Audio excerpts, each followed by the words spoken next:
How to add debit card to Chime account.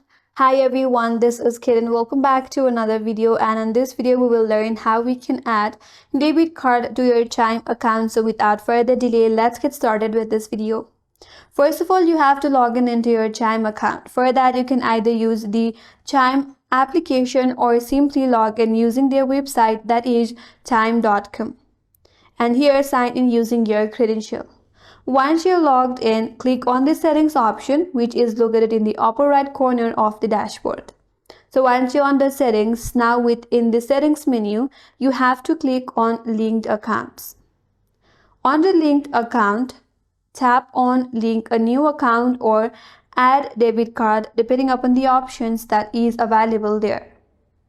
After that, you will be asked to enter your debit card details such as your card number, expiration date, your CVV number, and the billing zip code. So provide all of the required information regarding your debit card and make sure you provide the correct information. After that, follow the on-screen instructions to verify your card. Once linked, now you can initiate instant transfer from this card to your Chime checking account. So in this way, you can add debit card to your Chime account. And that's all for this video. Hope this video was helpful, and if you are new to our channel, consider subscribing. Thanks for watching and stay tuned for more videos.